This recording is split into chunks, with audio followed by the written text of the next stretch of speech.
Hey everyone, today we're doing an update on our 650-gallon monster tank. We've made a few changes to it recently. We wanted to make it a little more comfortable for our 34-inch fire eel Sampson. Right there. So today we're just going to talk through what we did and also just some general updates on the whole setup. I hope you enjoy it. Let's get right to it.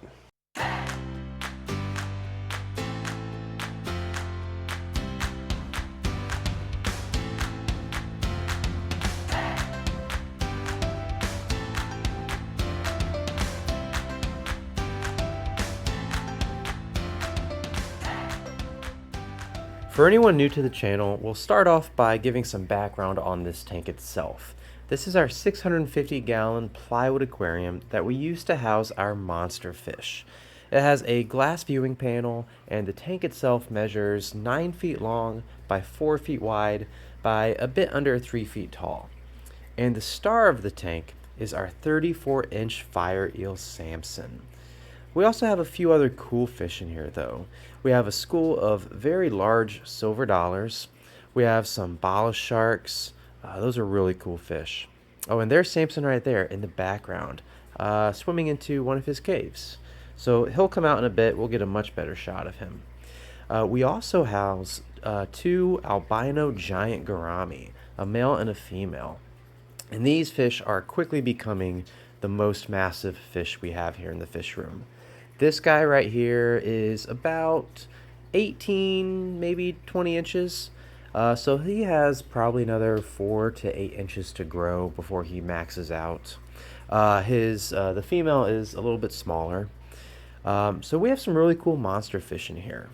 And those have been the long-standing tenants of this aquarium for quite some time. But we've also cycled in and out some other cool species. A few cichlids, and that's some of what we have right here. Here we have the Atropos suritensis, also known as the green chromide, and this is a really cool cichlid from India. You don't see very many fish from India in the hobby, and this is a really nice species. They look kind of similar, in my opinion, to a green severum, but they get pretty big. The males will top out around 12 to 13 inches. The females a bit smaller, maybe in the 8 to 9 inches. But they're a really cool fish. I think they have a cool green color. We also have in this tank some Tychochromis grandidieri. These fish are from Madagascar, and they're a recent addition. If we can find some more. Oh, there's Sampson right there. He's coming out. But yeah, the Tychochromis grandidieri, another really cool species. But these guys, they're pretty darkened right now because they are a recent addition to the tank. And fish from Madagascar, in my experience at least, they take some time to settle in and really get comfortable. So these fish are a bit stressed right now. But when they really settle in, they turn a very beautiful gold color. Here's some footage of the exact same fish, just from their previous tank. So they're a beautiful species, highly recommend them. So yeah, we have some really cool fish in this really awesome aquarium. But some of these recent additions had created some issues that we needed to adjust for. So I did make some changes, and I'm just going to talk you guys through what we did. So when we added, more cichlids, the green chromides and the Tychochromis, cichlids are a bit more aggressive, of course. So what I wanted to do was add more cover to this tank. Now, we've always had a decent amount of driftwood and artificial plants in here to provide cover for the fish. But the problem was, and quick side note, yes, I would love to have real plants in here over fake plants. I agree, they look better, but with the fish we have in here, that's not going to happen. But we did used to have these fake bamboo plants. Now these get really tall, they fill out really well, but the problem with them was the base isn't weighted. You have to take the base and dig it into the substrate, or nestle it between some rocks for it to stay weighted down. And the issue is with Sampson, he just knocks stuff around like it's nobody's business. So no matter how well I planted those things in the substrate or pinned them underneath really heavy rocks, he would knock them loose and they would just float up to the surface. And A, it would look terrible, and B, you would lose the cover for the fish. So now that I've put some cichlids in here, I really needed to fix that. So we put in some new fake plants in here that are weighted. So this should remove that issue. And along the same lines, we also added some more driftwood. Now, I've always had these long branches of manzanita in here, but I recently added some more, this big arched piece right here. And I think it complements the manzanita very well. I like how it, the arch kind of mirrors this other arch here of the manzanita. I think the symmetry really helps with the tank, and you know, adds just some more cool features for the fish to swim amongst and underneath. And we even added some more pieces of Malaysian driftwood in the back. You can't see them, but it creates some more secluded spots. But the main issue that we needed to solve for was kind of territory.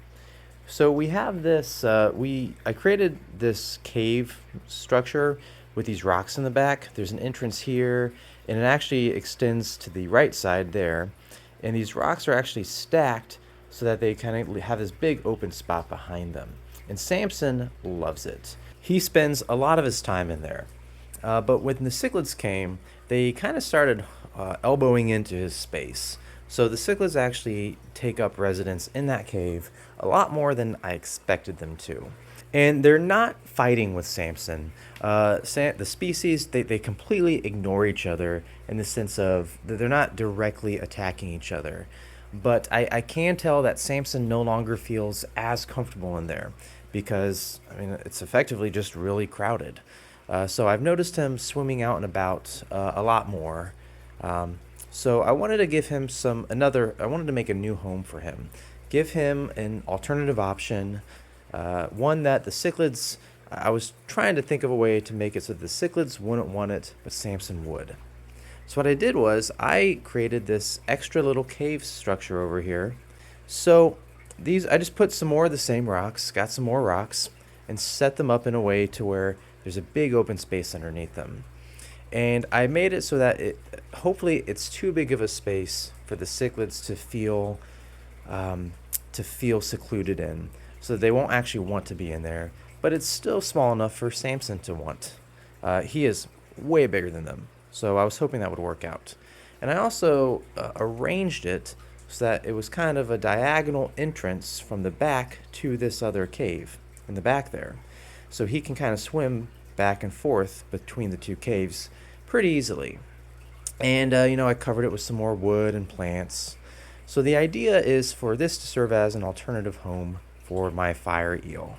And since adding this new structure, I have noticed Sampson loves it. He's always in this cave. It's kind of defeating my own point right now because as I film this video, he's actually in the old cave. But you know what? That's kind of the goal, right? Give him some flexibility. But you'll just kind of trust me. He does spend a lot of his time in the new cave. Maybe I'll see if I can get some footage. Quick side note: I am really loving these giant gourami. Look at the size of this guy. Now keep in mind he's about maybe a foot behind the glass, so he looks even smaller than he is. But look how much bigger than my hand he is. Oh man. And I feel like they glow with this iridescence when the light hits them, because they are albino, so they're white. There are non-albino versions of this fish. I think they're ugly as sin. They're not an attractive aquarium fish. The white ones, they're better looking. It's still more of a fish you keep for the cool factor, but I really like them, and I just love this tank in general. I hope you guys enjoy it too, and I hope you guys have enjoyed this update. And here's a real nice surprise. About a week after filming everything else you've already seen in this video, about a week later I came downstairs and I saw my green chromides breeding. So this is the first time, I don't know if it's the first time they've bred, but it's the first time I've ever seen them breeding or known that they have bred. So I'm really excited for this. It's hard to get footage behind all the other big fish. But I'm really excited for that. And you know what, guys? If you have any questions or comments on everything, drop them in the section below. I love answering, or I love talking with you guys. Outside of that, take it easy, and I will see you next time.